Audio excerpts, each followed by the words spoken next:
Have you ever wondered why, even when surrounded by friends and colleagues, the empath so often feels as if they are walking a path with only one shadow beside them? Stay until the end of this video, because there you will hear Jung's profound answer to this mystery, and perhaps recognize your own soul reflected in that mirror. In crowded rooms, where laughter and chatter collide like restless waves, there is always one figure standing quietly at the edge. Not a stranger, yet somehow always treated as one. Their eyes listen more than their ears. Their heart trembles at the things others overlook. And it is precisely this sensitivity that sets them apart, like a different kind of soil. They are present but not absorbed. They are surrounded by friends and colleagues, yet still feel as though they walk a solitary road. Carl Jung once spoke of this estrangement that deep souls must endure, because such souls touch layers of the unconscious that most people never dare to face. For the empath, loneliness is not simply the absence of company. It is the silent fracture between the language of the soul and the hurried voices of the world. At a dinner table, they can sense the wound behind a friend's smile. In a work meeting, they perceive the fear behind a colleague's aggression. And in this piercing sensitivity, they carry a kind of knowledge no one asked for, yet one that weighs heavily upon them. Others may leave a difficult conversation and move on, but the empath carries fragments of it in their heart long after. Jung would call this the encounter with the shadow of the collective, the unacknowledged, the repressed, the denied parts of the human psyche. All of it finds its way into the empath, and when the shadows of an entire group descend upon one open soul, loneliness is inevitable. Not because they lack care, but because they live at a frequency that most cannot hear. There is a bitter paradox here. The more they are sought out for comfort, the more they become the mirror of collective pain, the more empty they begin to feel. Friends trust them, colleagues lean on their gentleness, but once the words are spoken and the burdens lifted, the room empties, leaving the empath as the silent keeper of wounds that were never theirs. It is a quiet tragedy, to be needed but never truly seen. Jung warned us that people often project their unresolved shadows onto others. In friendships and workplaces, the empath becomes the perfect canvas for these projections. The angry will unload their rage upon them, the insecure will displace their fears, and those hungry for control will test their gentleness.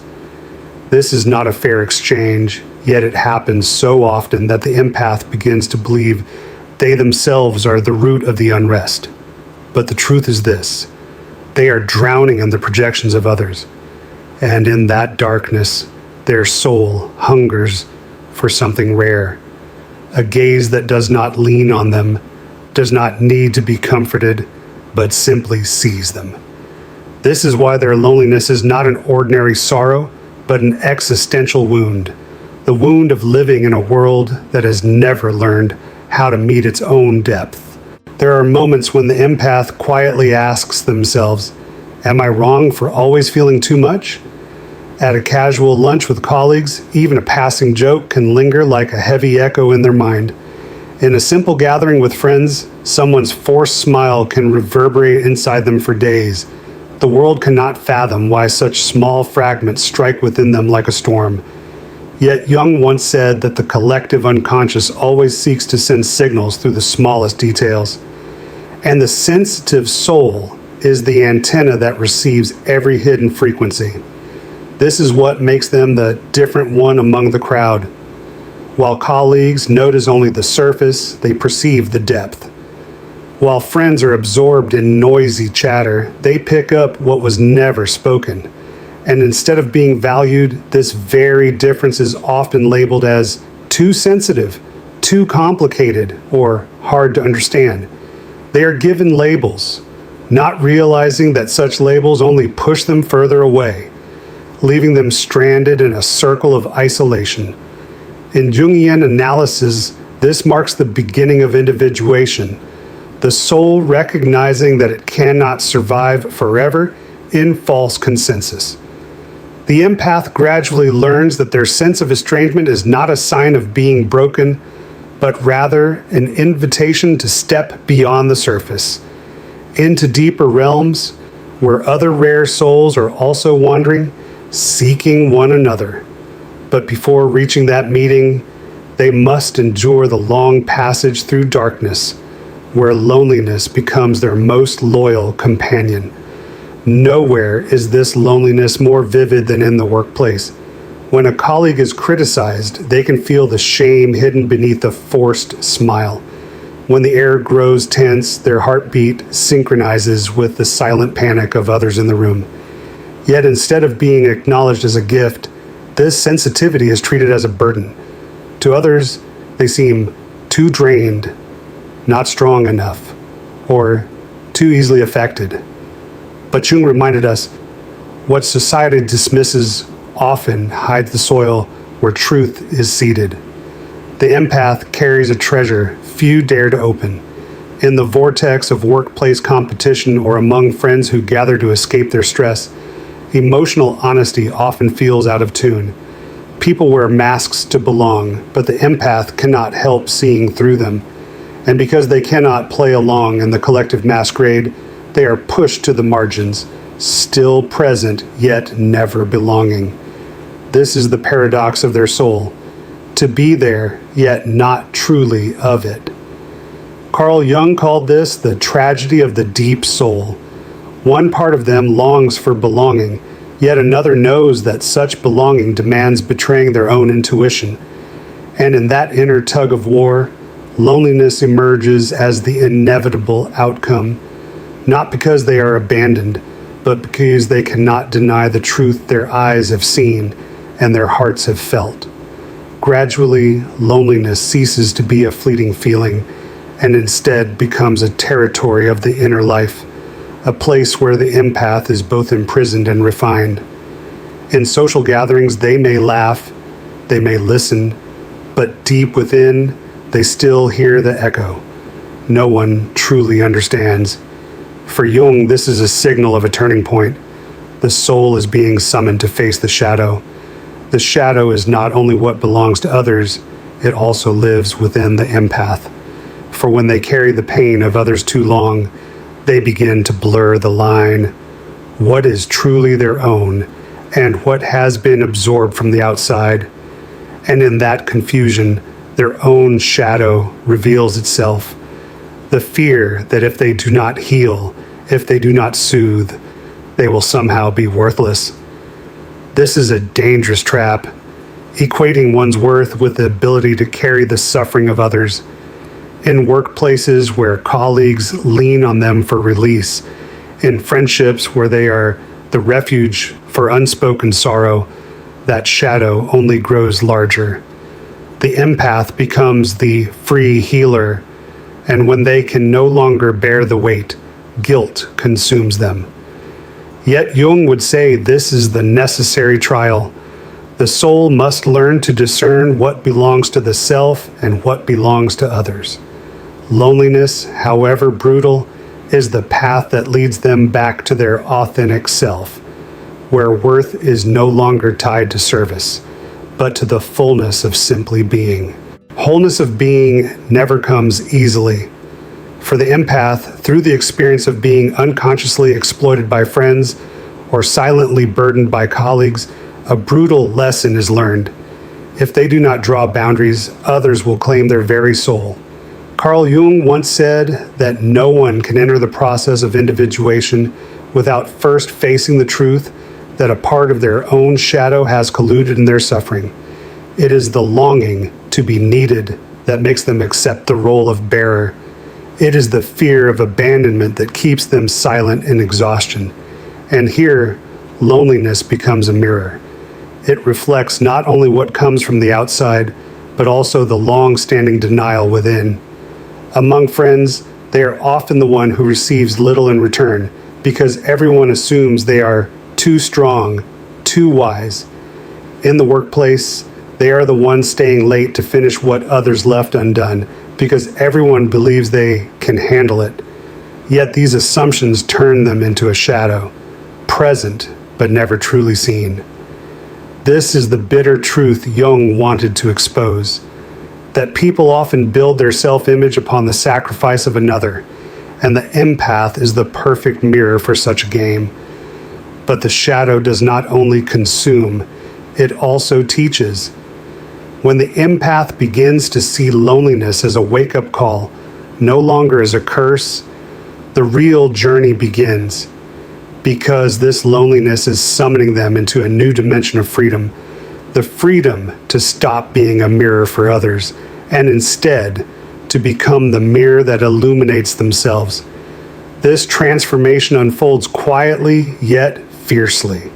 The empath, long accustomed to drowning in the waves of other people's emotions, begins to turn inward. They realize the shadows of friends, of colleagues, cannot be stored forever within their soul, as if it were a bottomless vessel. Jung once called this moment the encounter with the archetype of the wounded healer, when the rescuer must finally face the truth that they too are in need of rescue. And in this truth, loneliness ceases to be a prison and becomes a doorway. In work, instead of silently taking on more, they begin to say no. In friendships, instead of endless listening, they begin to ask, who will listen to me? These seemingly small acts are in fact revolutions of the inner life. They dismantle the illusion that their worth comes only from sacrifice and lay a new foundation. That value is born from existing in truth with oneself. Naturally, such change provokes resistance. Friends accustomed to being comforted may feel abandoned. Colleagues used to leaning on them may grow resentful. Yet within that resistance, the empath discovers a deeper truth. Love and recognition can never be built upon the consumption of the soul. From this point, loneliness transforms, no longer the mark of an exile, but the sign of a soul entering individuation, shedding old illusions to walk its own path. As the empath moves further into individuation, another truth emerges. Loneliness is not merely emptiness, but the birthplace of strength. Jung once wrote that only in solitude can we hear the voice of the self. For the empath, this solitude becomes the space where they can finally discern what belongs to others and what belongs to them. With that clarity, they are no longer drowned in projections, but become the rower of the boat, choosing their own direction. In friendships, this shows as a subtle shift. They no longer rush to rescue, but listen with awareness, without dissolving into the other. In work, they no longer carry every burden, but set firm boundaries to protect their energy. At first, this may heighten their sense of isolation. For those who clung to the old version will not understand. But in that quiet distance, a new safety is formed. A safety not dependent on the crowd, but rooted in inner wholeness. This loneliness, once an enemy, now becomes a cloak of protection.